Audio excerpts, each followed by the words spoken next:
Estamos de volta numa edição sempre muito especial, ao lado do Matheus Medeiros, para que a gente possa trazer informações do mercado cripto para você, né? Uma moeda que cresce dia após dia na sua profusão de acontecimentos mundiais. E eu deixei na semana passada, Matheus, uma pergunta para você. Primeiro, é uma satisfação recebê-lo novamente aqui na Rádio 09. Não, muito obrigado, Oliveira. É sempre um prazer incrível estar aqui em casa. Isso, aqui literalmente a gente está em casa e o que a gente quer é que dentro de toda essa situação que a gente tem com o nosso ouvinte, com aquele que nos acompanha, um internauta também, falar deste mercado que cresce dia após dia, né?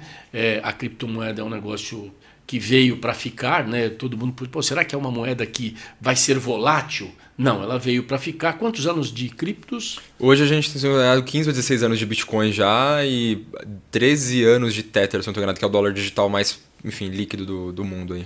Legal. E é um mercado que envolve quanto de dinheiro assim, se a gente for fazendo uma comparação? Hoje, muita grana. Hoje o mercado cripto como um todo, basicamente tudo, tem cerca de 2,3 a 3 trilhões de dólares. Trilhões. Eu tô falando basicamente maior que o PIB brasileiro no final do dia. Isso. E aí, uma outra pergunta derivativa dessa situação para que a gente entre em assuntos aqui que ficaram no ar no programa passado. Este dinheiro, ele faz muita diferença no mundo hoje, né? Muita. Nossa, muita, mas muita mesmo. E é uma maneira das pessoas se protegerem. Pra caramba. Na verdade, é uma maneira de muita coisa acontecer. Primeiro, a relação de proteção. Segundo, você conseguir se locomover. Porque quando a gente pensa em locomoção, não é simplesmente a locomoção física. Não adianta nada você conseguir pegar um avião daqui do Brasil e ir pra Europa, para os Estados Unidos e pra China, e você não conseguir fazer nada lá, não ter dinheiro para gastar, né? Então, a questão do cartão de crédito, por exemplo, com as bandeiras e o sistema eletrônico de finanças, a EMIs, etc., ela veio para ajudar bastante. Que você, mesmo tendo dinheiro aqui no Brasil, você consegue utilizá-lo e gastá-lo em qualquer outro lugar do mundo. Só que isso não é necessariamente a maneira mais eficiente. Porque a gente tem só cartão de crédito, tem como, por exemplo, você abrir uma conta num banco lá e você ficar mandando dinheiro do banco lá. Enfim, tem diversas formas de como você literalmente faz a locomoção desse dinheiro. Só que imagina que eu estou fazendo um exemplo aqui para viagem. Aí você vira para mim e fala, pô, Matheus, mas tem Wise, tem Nomad, tem uma série de outras empresas de cartões, inclusive, ou de contas globais, que agora está super famosa, as contas globais em instituições financeiras, que permite você gastar o seu dinheiro em outros lugares. Sim, exatamente. Só que isso foi uma evolução. A próxima evolução que a gente está vendo acontecer... A cripto já nasceu assim. Exatamente. Né? A cripto nasceu assim, que é completamente o quê? Descentralizado. Entendeu? Aí eu volto... Eu já tinha escrito aqui, sem fronteiras. É uma moeda sem fronteiras. Aí dentro disso, tem algum país hoje do mundo que não aceita cripto, por enquanto? Ó, hoje...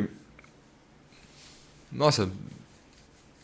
Eu só faço pergunta para tirar você do sério. Eu tô tentando lembrar aqui. Porque eu não lembro se para a China... as pessoas verem como o nosso programa não é ensaiado. Não é. Vai colocando aqui, vai conversando e vai acrescentando a curiosidade do jornalista, que é a mesma curiosidade do ouvinte. Exato. Ele falou, mas será que tem algum país que não aceita criptomoeda? Caramba, eu realmente não lembro. Porque a gente teve em 2018... O mundo árabe hoje já aceita. Porra, o mundo árabe não só aceita, como é... quase a fronteira da inovação disso daí, né? A gente tem, por exemplo, os Emirados Árabes Unidos, que acabou de fazer a primeira venda de imóvel tokenizado dentro de blockchain. E aí o que isso significa? Significa o seguinte, para eles, atrair investimento internacional é muito mais rápido. Eu estou falando o seguinte, imagina que hoje um estrangeiro está vindo aqui para o Brasil e está querendo comprar o seu imóvel, meu querido Oliveira. Ou meu querido ouvinte, está querendo comprar o seu imóvel. Aí você tinha lá a possibilidade de vender seu imóvel por 500 mil reais, 300 mil reais, que seja. Só que você vai ver esse dinheiro daqui a 90 dias, 120, 180 dias. Porque tem toda uma burocracia para você deixar um investimento estrangeiro entrar no país e comprar um imóvel no final do dia. Quando você começa a tokenizar, fazer esses processos dentro de blockchain, utilizando criptos para facilitar este meio, você ganha eficiência, que é o que a gente sempre está falando. Porque é uma coisa que não existe fronteiras. É uma coisa que está intrínseca em todo mundo. E aí eu tô pensando aqui em qual país tem isso banido, porque em 2018 a China baniu o Bitcoin, principalmente por relação de mineração de Bitcoin. E agora eu não tô lembrando se já havia sido desbanido, mas é muito adotado em todos os lugares, né? E daí uma pergunta. A gente tem aí a descentralização reagindo por conta das crises geopolíticas que a gente tem, né? A gente tem guerras no mundo que uma hora elas avançam, daqui a pouco elas dão uma arrefecida, daqui a pouco elas voltam mais forte, e aí daqui a pouco para, e aí a ONU rebate, os Estados Unidos entram em campo, e aí o presidente aqui de plantão vai lá e apoia um lado que ninguém está apoiando, enfim, a gente tem uma confusão. E aí o que a gente quer saber, como você sempre diz no final do dia, é o seguinte: se esses mercados descentralizados, nessa confusão toda geopolítica, tem a tradição dólar-ouro, ou se a cripto já entrou nesse vácuo aí e já começou a tomar corpo em relação ao momento que a gente vive político e geopolítico. Boa. Eu acho legal a gente fazer só um passinho atrás, que é o seguinte: quando a gente fala das criptos, especificamente nesses cenários financeiros internacionais, de sistema financeiro internacional globalizado, a gente sempre fala dos dólares digitais. Isso significa o seguinte, que a gente não tem uma mudança monetária. Tá? Então não é como se existia o padrão dólar-ouro, aí agora virou dólar flutuante, e aí agora dólar digital de cripto, e depois amanhã Bitcoin. Não. A gente está falando de uma coisa muito específica ao dólar digital. E neste cenário, sim, está ganhando muita força, mas muita força mesmo. Por quê? Por você ser um sistema mais eficiente. Então hoje, em vez de você fazer uma remessa internacional utilizando Swift, utilizando uma série de outras coisas, você utiliza geralmente blockchains. Eu estou comprando aqui, estou vendendo minhas sacas de sojas para um governo lá na chinesa, na Tailândia, Taiwan ou Singapura, qualquer coisa que seja. Provavelmente eles vão te pagar em cripto, entendeu? Mas é uma cripto, é Bitcoin, é outra cripto, Matheus? Não, é dólar, é USDT, é dólar digital. Tá bom, e como é que eu vou transformar isso em reais? Aí tem várias outras formas, várias maneiras. Você pode, por exemplo, numa mesa de OTC, numa exchange brasileira aqui, fazer essa conversão. Você pode utilizar num cartão de crédito pré-pago, você conseguir usar seu cartão de crédito em qualquer lugar do mundo. Tem várias formas. Então, nesse sistema financeiro tradicional, digamos assim, está perdendo bastante força por uma questão de eficiência. Muito simples. É muito mais eficiente a gente utilizar cripto do que o modo tradicional hoje, entendeu?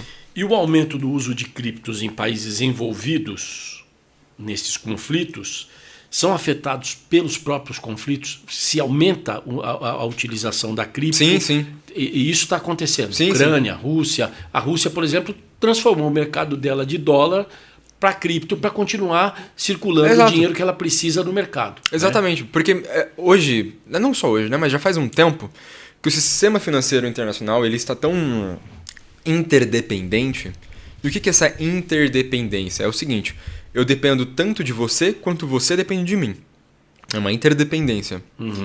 E isso significa o seguinte: quando um ator desse sistema ele sai, o sistema acaba ficando fragilizado.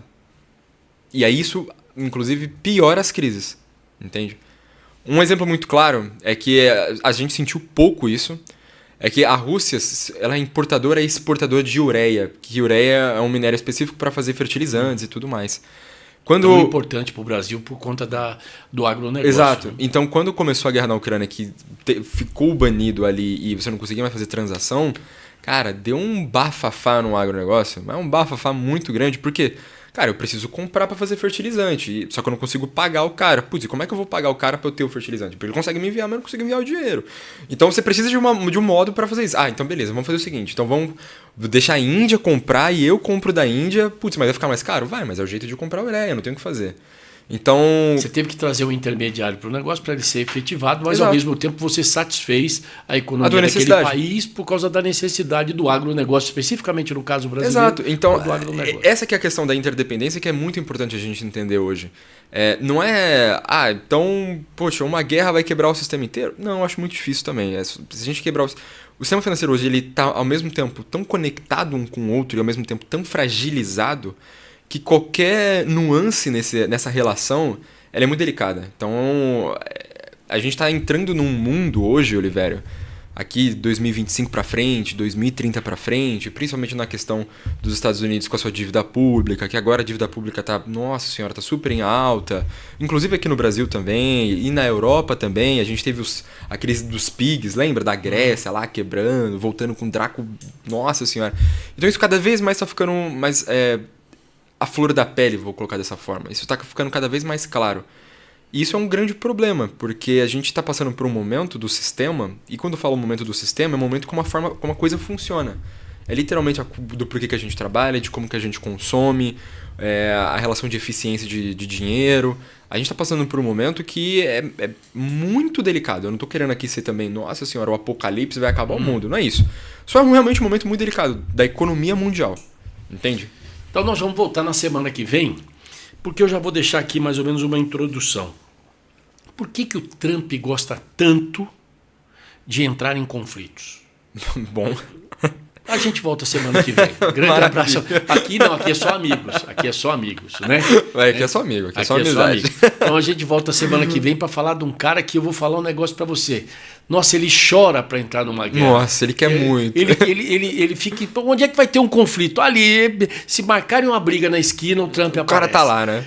A gente volta na semana que vem ao lado do Matheus Medeiros, essa simpatia e que é tão importante para todos nós, porque nos traz informações de economia e também das criptomoedas. Até semana que vem. Obrigado.